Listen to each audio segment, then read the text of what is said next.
Hello दोस्तों, आज हम लोग बात करेंगे क्रिमिनल केस में। अब मान लीजिए कोई व्यक्ति ने क्रिमिनल केस किया किसी के ऊपर में, तो उसमें बर्डन जो प्रूव करने का बर्डन किसके ऊपर है? बर्डन किसके ऊपर है? वो होता है सबसे पहले, अगर मान लीजिए किसी ने एफआईआर किया, उसके बाद मान लीजिए उसके बाद कोर्ट पे चार्जशीट प्रोड्यूस हुई, तो चार्जशीट के बाद ट्रायल स्टार्ट हुआ और मान लीजिए एविडेंस दिया गया।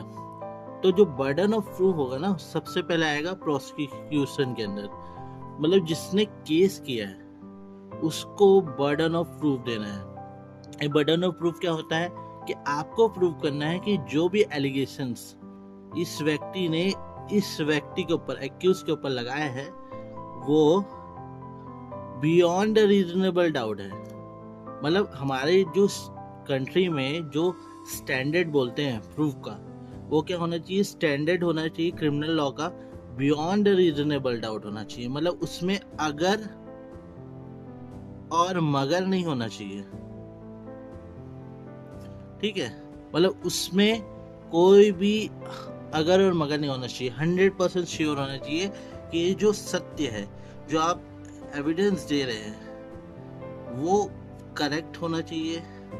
कोई रीजनेबल डाउट नहीं होना चाहिए, कोर्ट के को कोई शंका नहीं होना चाहिए। इसलिए हम लोग एक थ्योरी बोलते हैं कि भाई 100 दोषी छूट जाए मगर एक निर्दोषी को सजा नहीं होनी चाहिए, ठीक है? तो जब प्रोसिक्यूशन, जिसने भी एफआईआर किया है, जो उसने भी केस किया है, वो पहले बर्डन ऑफ प्रूफ अपना देगा।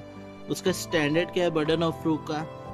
कि वो बियॉन्ड रीजनेबल डाउट होगा और उस पर कोई चांस नहीं होना चाहिए कि ये अगर मगर नहीं होना चाहिए, 100% होना चाहिए।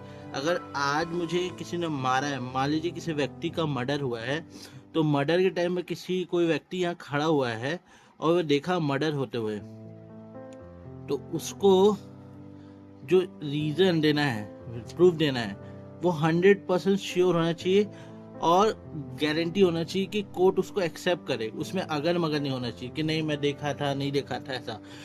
जब प्रोसिक्यूशन अपना बर्डन ऑफ प्रूफ दे देता है या एविडेंस दे देता है, तो ये शिफ्ट हो जाता है और शिफ्ट होके ये एक्यूज के ऊपर चले जाता है। अब जो एक्यूज है, एक्यूज को हम लोग क्या बोलते हैं? डिफेंडेंट। डिफेंडेंट मतलब जो अपने आप को डिफेंड कर रहा है। तो अगर मान लीजिए इसका जो प्रूफ है वो 100% श्योर है, तो डिफेंडेंट क्या करेगा? वो सपोज की कैटेगरी में लेके आएगा और सपोज में ये बोलेगा कि मेरा कोई इंटेंशन नहीं था, मान लीजिए मर्डर का हो गया, और वो बोलेगा कि मैंने प्राइवेट डिफेंस में कर दिया, तो मेरा इंटेंशन तो कुछ था ही नहीं। प्रूव करेगा कि मैं इंटेंशन नहीं था कि मैंने उसको मर्डर करने का, ठीक है? वो पर्सनल डिफेंस में किया और ये एक एक्सेप्शनल में फॉल करता है। मगर आप जब देखेंगे एक्यूज का जो होगा ना, एक्यूज का जो प्रूफ करने का बर्डन ऑफ प्रूफ किस लेवल का होता है? हमारा जो प्रोसिक्यूशन का होता है वो बियॉन्ड रीजनेबल डाउट होता है। मगर जो एक्यूज होता है, जो दोषी होता है, जिसके ऊपर केस चल रहा है, डिफेंडेंट होता है, उसका होता है balance of probability. Balance of probability क्या होता है? कि मान लेते हैं हो सकता है। मतलब इसको 100% श्योर नहीं देना है कि ये ऐसा हुआ तो हुआ, उसको मान लेते हैं वाला होगा कि सर मैं यहाँ से जा रहा था और उसने मेरे साथ लड़ाई की। तो जो कोर्ट जो होगा ना, वो एक्सेप्शनल ढूंढेगा, इसमें से बताएगा कि मान लेते हैं। इसको 100% श्योर नहीं होना है। ये एक्सेप्शनल में अगर किसी में फॉल कर रहा है, तो इसका जो वैलिड रीजन है उसको कोर्ट एविडेंस को मान लेगा। तो याद रखिएगा, जो क्रिमिनल केस में होता है ना, वो बर्डन ऑफ प्रूफ प्रोसिक्यूशन के ऊपर सबसे ज्यादा होता है और इसको किस लेवल का देना होता है? Beyond reasonable doubt.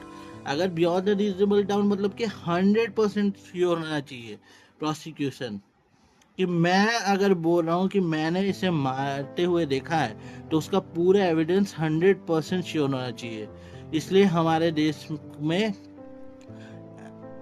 ठीक है, हमारे देश में बहुत सारे जगह पे जुडिशरी में आपने सुना होगा कि एक जन ने मर्डर किया, सब बोल रहे हैं कि इसने मर्डर किया, मगर वो बाद में हाई कोर्ट या सुप्रीम कोर्ट में जाके छूट जाता है, क्योंकि उसका जो एविडेंस है वो किस एक्सेप्शनल में आ रहा है, उस रीजन को देख के वो बच जाते हैं। ठीक है, ठीक है दोस्तों, कल हम लोग फिर मिलेंगे।